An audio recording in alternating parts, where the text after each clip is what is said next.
Om Swastiastu, Assalamualaikum warahmatullahi wabarakatuh. Salam sejahtera bagi kita semua. Shalom, Namo Buddhaya, dan salam kebajikan. Bertemu lagi dengan saya, Yesi Aprita Purbarus, dengan NIM 21130310020. Nah, pada kesempatan kali ini saya akan membahas mengenai soal ulangan akhir semester mata kuliah radiokimia. Soal yang pertama yaitu radioterapi adalah pengobatan kanker payudara dengan sinar berenergi tinggi seperti sinar X untuk membunuh sel-sel kanker ataupun menyusutkan tumornya. Radioterapi dapat digunakan untuk membunuh sel-sel kanker yang berada di payudara, dinding dada, atau area ketiak setelah operasi konservasi payudara dilakukan. Nah, radioterapi ini dapat diberikan dalam dua cara. Sebutkan cara tersebut. Radioterapi untuk kanker payudara dapat dilakukan dengan dua cara, yaitu yang pertama, radioterapi eksternal. Radioterapi eksternal adalah yang paling umum digunakan untuk mengobati kanker payudara. Dan pada terapi ini, radiasi yang berenergi tinggi seperti sinar X diarahkan dari luar tubuh ke area yang terkena kanker. Dan proses ini biasanya dilakukan dalam 5 kali seminggu, yaitu hari Senin sampai dengan Jumat, selama sekitar 6 minggu, yang dimulai sekitar 1 bulan setelah dilakukannya operasi. Dan setiap sesi perawatannya hanya berlangsung beberapa menit saja. Adapun efek samping dari radioterapi eksternal antara lain terjadinya pembengkakan atau limfedema, perubahan warna kulit, dan rasa lelah yang berlebihan. Perubahan pada jaringan payudara dan kulit biasanya akan hilang dalam waktu 6 hingga 12 bulan. Kemudian cara yang kedua yaitu branch therapy. Branch therapy ini adalah jenis radioterapi yang melibatkan penanaman biji radioaktif langsung ke dalam jaringan payudara di sekitar hormon. Metode ini bisa digunakan bersamaan dengan radioterapi eksternal untuk meningkatkan dosis radiasi yang diterima tumor. Salah satu teknik branch therapy yang dikenal adalah mammosite, di mana sebuah balon kecil dimasukkan ke dalam ruang lumpektomi setelah tumor diangkat. Dan balon ini diisi dengan air garam dan bahan radioaktif yang dimasukkan melalui selang, diberikan 2 kali dalam sehari selama 5 hari. Setelah itu balon dikempiskan dan diangkat. Soal yang kedua yaitu dari artikel yang berjudul Evaluasi Penandaan Samarium 153 etilen diamitetramethilen fosfonat TE pada periode tahun 2011 sampai 2012. Jelaskan evaluasi proses pembuatan SM153 EDT-MP selama periode tahun 2011 sampai 2012 yang merupakan kegiatan rutin dan sebagai evaluasi validasi dikarenakan fasilitas proses yang digunakan menempati atau menggunakan ruang fasilitas clean room atau glove box yang baru. Adapun langkah-langkah evaluasi proses pembuatan SM153 EDTMP ini yaitu yang pertama melakukan persiapan dan sanitasi terlebih dahulu, yaitu dengan menggunakan ruang laboratorium adalah clean room atau glove box yang baru yang diharuskan steril dan terjaga kebersihannya. Proses sanitasi ini dilakukan menggunakan larutan disinfektan dan alkohol untuk memastikan lingkungan yang bebas dari kontaminasi. Kemudian langkah kedua yaitu menyiapkan bahan dan peralatan, di mana penggunaan bahan baku seperti samarium oksida dan penggunaan peralatan steril untuk produksinya. Semua peralatan ini diperiksa untuk memastikan fungsionalitas sebelum digunakan. Kemudian langkah yang ketiga yaitu proses pembuatan. SM153 ini diperoleh melalui iradiasi SM152 dalam reaktor selama 5-7 hari, sehingga menghasilkan larutan SM153 klorida yang jernih dan beraktivitas tinggi. Dan proses ini penandaan dilakukan dengan mereaksikan larutan SM153 dengan EDTMP dalam pengaturan pH yang ketat, yaitu dalam pH rentangan 7-8,5 untuk menjamin stabilitas senyawanya. Kemudian langkah yang keempat yaitu melakukan pengujian kemurnian dan juga kualitas, di mana kemudian radionuklida dan radiokimia diuji menggunakan kromatografi lapis tipis atau TLC dan spektrometri gamma. Pengujian ini pun dilakukan untuk memastikan bahwa kemurnian radionuklida di atas 99% dan kemurnian radiokimianya di atas 98%.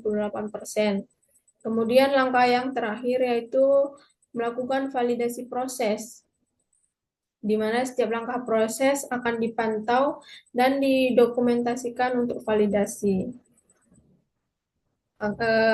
Yang bertujuan juga untuk memastikan bahwa semua prosedur mematuhi Good Manufacturing Practice atau GMP.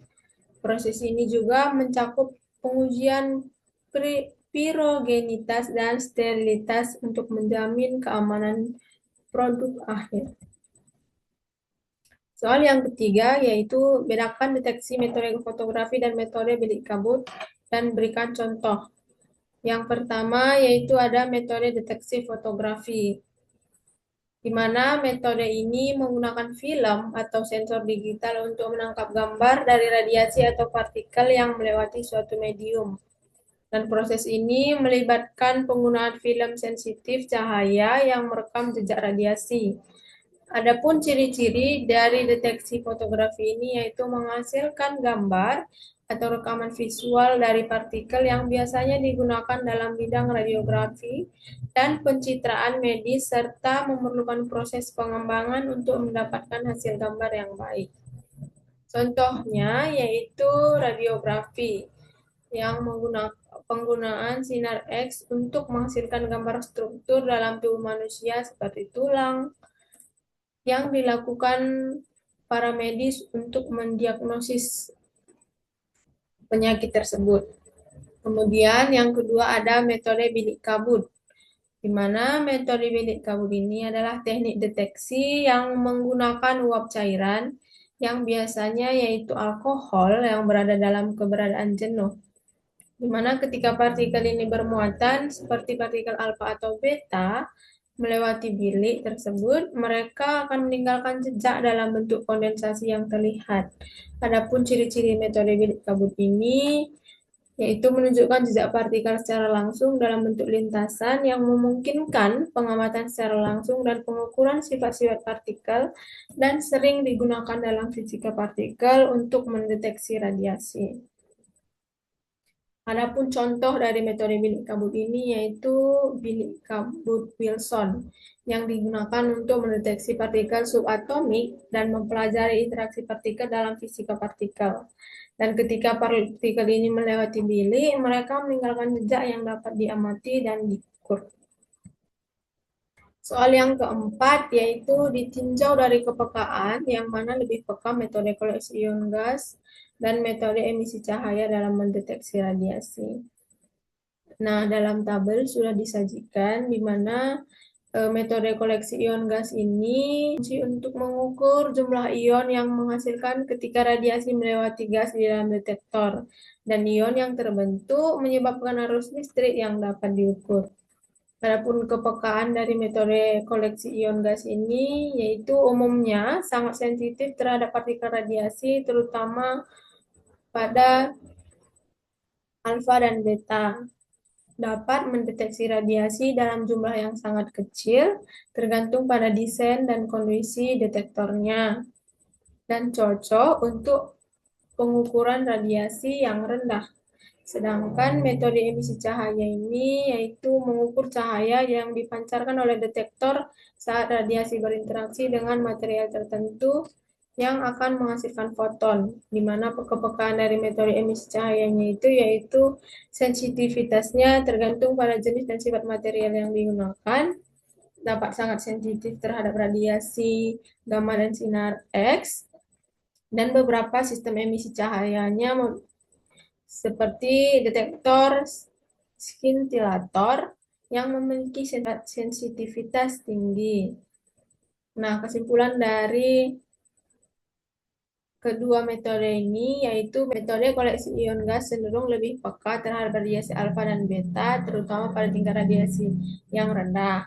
Sedangkan metode emisi cahaya dapat lebih sensitif untuk radiasi gamma dan sinar X, tergantung pada detektor yang digunakan.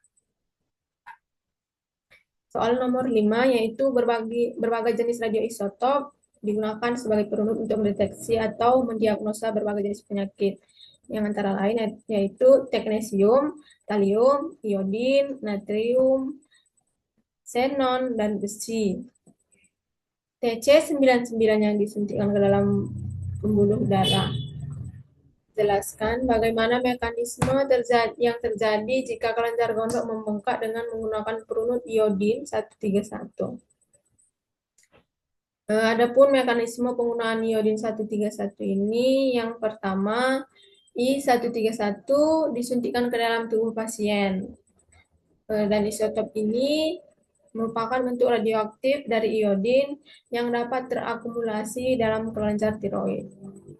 Nah, kelenjar tiroid secara alami akan mengambil dan menyimpan iodin dari aliran darah untuk memproduksi hormon tiroid, yaitu T3 dan T4. Karena strukturnya yang mirip dengan iodin biasa yang akan diambil oleh kelenjar tiroid. Setelah I131 terakumulasi di kelenjar tiroid, isotop ini berfungsi dalam proses produksi hormon tiroid.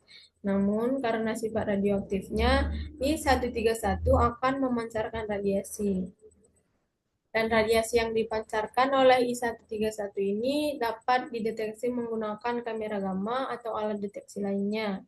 Dengan cara lain, dokter dapat memantau fungsi tiroid dan mengidentifikasi area yang mungkin membengkak atau memiliki aktivitas yang abnormal. Jika kelenjar tiroid ini membengkak, hal ini bisa disebabkan oleh hipertiroidisme atau produksi hormon tiroid yang berlebihan atau adanya nodul tiroid. Dan pengukuran tingkat akumulasi I131 di kelenjar tiroid ini dapat memberikan informasi tentang aktivitas kelenjar tiroid. Dan area yang menunjukkan tingkat penyerapan tinggi mungkin menunjukkan adanya hipertiroidisme. Sementara area dengan penyerapan rendah bisa menunjukkan masalah lain seperti tiroiditis atau kanker tiroid. Berdasarkan hasil pemantauan, dokter dapat mengevaluasi kondisi pasien dan merencanakan tindakan medis yang diperlukan, seperti perawatan atau terapi dengan I131 untuk mengobati kondisi tiroid yang berlebihan. Soal yang terakhir yaitu isolasi limbah radioaktif dilakukan dengan cara mobilisasi melalui proses solidifikasi atau pemadatan limbah dengan suatu bahan matriks sehingga diperoleh blok hasil solidifikasi di mana limbah radioaktifnya terkurung dan terisolasi di dalamnya. Bahan matriks yang biasa digunakan dalam proses solidifikasi limbah radioaktif antara lain semen, aspal atau bitumen, plastik polimer, dan gelas.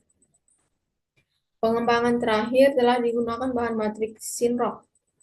Jelaskan apa yang dimaksud dengan A. Imobilisasi, B. Matriks Synroc, dan C. Mengapa perlu dilakukan proses solidifikasi.